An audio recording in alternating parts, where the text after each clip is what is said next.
People don't have to like you. But if you know history, you can conversate with them, they'll tolerate you. If nothing else, just debate you.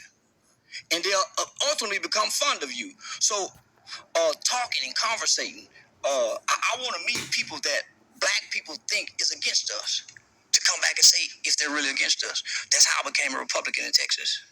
After the George Zimmerman and Trayvon Martin verdict, I didn't want to join the hateful Black Lives Matter group. I got a loving mother who says, son, God has no respect of person. So welcome to FBA News. Good morning, guys. We got your boy Charleston White cooking early. Let's go. My mother, I don't know hate. I come from a loving home. I don't know hate. I had to come play like I'm hateful to fit in a group of people that's hateful.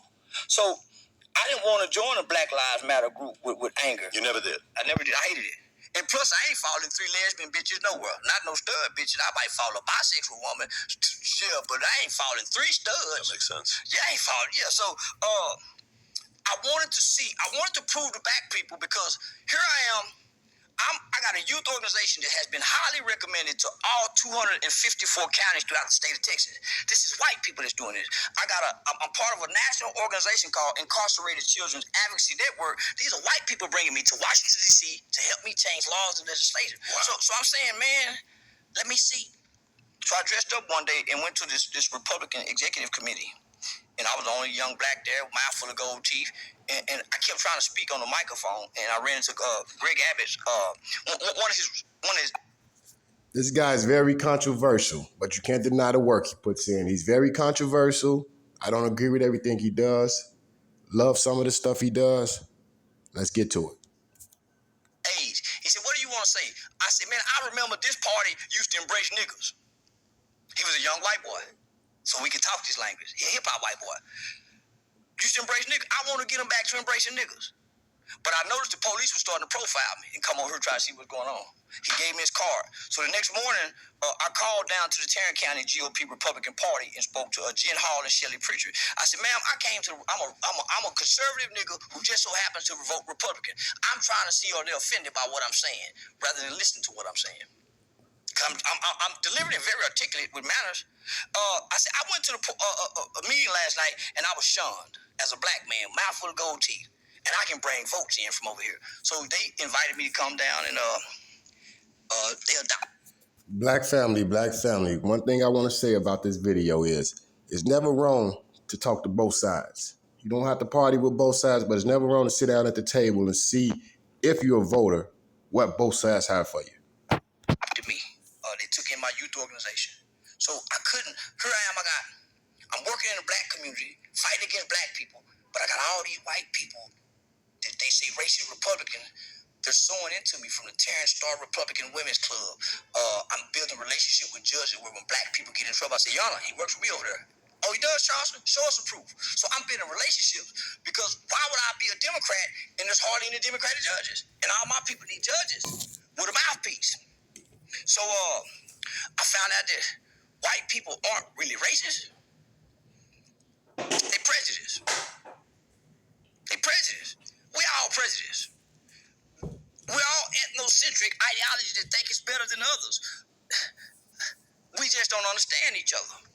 So I started bringing niggas around, these white Republican people with dreads and tattoos who had murder cases, and they see redemption in these people because they hear the stories.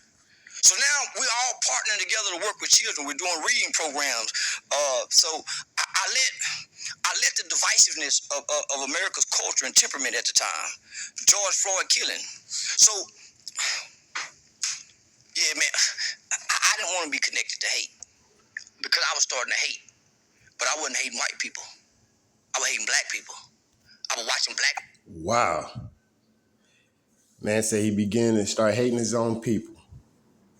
I ain't gonna go that far, but I can understand the thought pattern. People shoot up a 93-year-old woman's house by mistake, and nobody says nothing. I was watching kids get killed, and you have a fundraiser to try to bury the kid, but the gang he died for ain't helping bury him.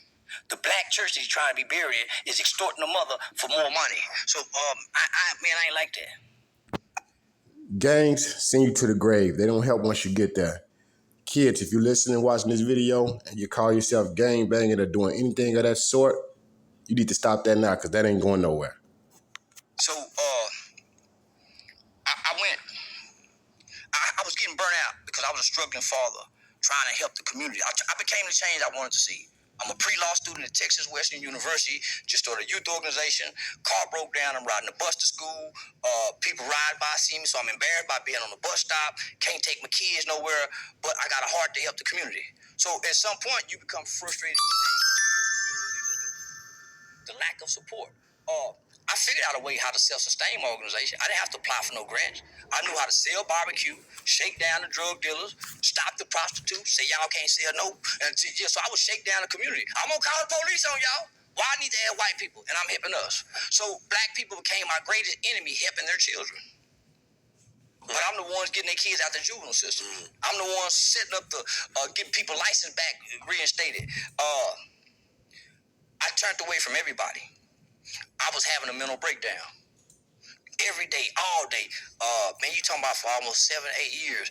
And I'm speaking in legislation. I'm doing trainings for U.S. Department of Homeland Security.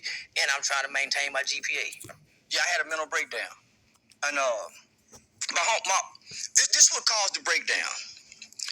Because I was used as a political pawn from the power structure.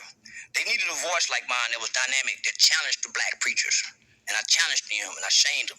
So white people grabbed me and made me a poster child. They used me as a voice piece to go out into the black community to bridge the gap between law enforcement and the black community. So at the time, the federal government had just issued out a national initiative to 6 cities that probably could be the next Baltimore riots. So Fort Worth was one of those cities. It was called 21st century community policing. So they kind of wanted to bring back beat cops, where the cops know the neighborhood, put more. This is in Dallas. This is Fort Worth. So they had this program. Those programs actually used to work when you knew Officer Friendly. We used to have a guy in our community named Officer Friendly walk through every day. Everybody knew him. So those programs I kind of like. That the police department developed by way of this national initiative that was called procedural justice. Procedural justice was a new training aspect that was brought to new law enforcement to kind of have them more race sensitive, right? And they needed a black voice to go out. So I was one of the main voices that they used. Say, what's up, everybody?